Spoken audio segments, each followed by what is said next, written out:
Let's bring in Paul Spiegel. He's joining us from Baltimore. He's the director at the Center for Humanitarian Health at Johns Hopkins University's Bloomberg School of Public Health. Thanks very much for speaking to us on the Aljazeera NewsHour. You recently edited and reviewed a report on Venezuela's health crisis. In fact, you said that you were surprised by the magnitude of the crisis. Tell us why. Sure. Thank you, Darine, for having me on the program.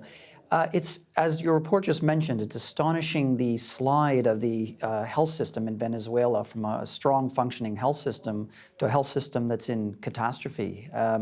Basic items such as gloves, intravenous kits, and intravenous medications, oral medications, are no longer there. And that's one of the reasons we have over 4 million people now who have fled that country. And as Sarah was saying in her report, the government in Venezuela has stopped publishing health statistics in 2017. So it can be somewhat difficult to get accurate information as to what's exactly going on in the country and in the correct numbers. So how were you able to collate this data, or the team that worked on this report with you?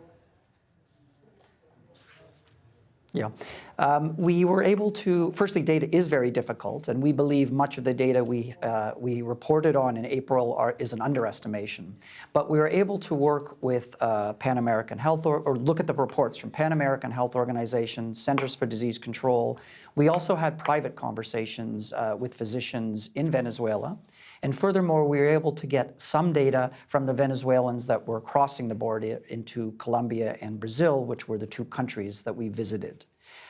It's clear that the Venezuelan government is not releasing data, and in fact is telling their healthcare workers not to release data. And we are aware of some healthcare workers that have been detained and have lost their jobs by providing such data.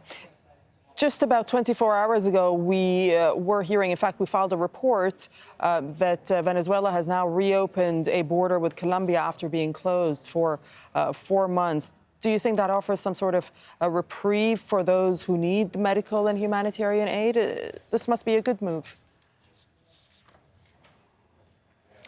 I hope so, but opening the border is one step. The big issue is, will the government allow the massive amount of assistance that's needed? In the past, that has not happened.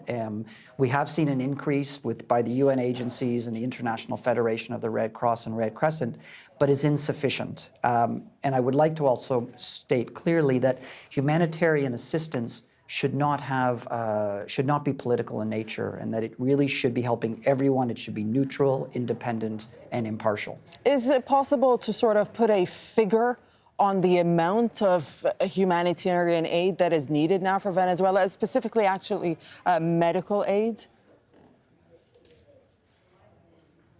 It's difficult. It's clearly tens of millions of dollars, but it's very difficult until, and one of the recommendations in our report is to have an independent assessment and an evaluation of the healthcare situation in Venezuela, because right now we have some ideas, the numbers that you have mentioned, but as we said, we really need an independent evaluation to understand the gravity, which we believe is quite severe, but also to come up with a strong estimate of what is truly needed. And what kind of response did you get for that request? Because in that report, you also called for international action.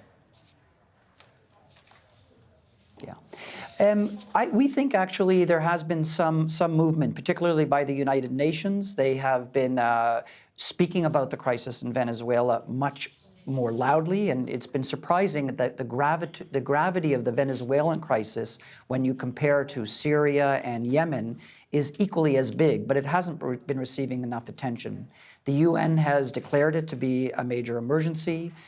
They have declared both UNHCR, the refugee agency, and the International Organization for Migration have a dedicated senior person involved in trying to address the situation. So we have seen some movement. All right. But ultimately, this is still a political situation. Okay, Paul Spiegel, we thank you very much for joining us from Baltimore.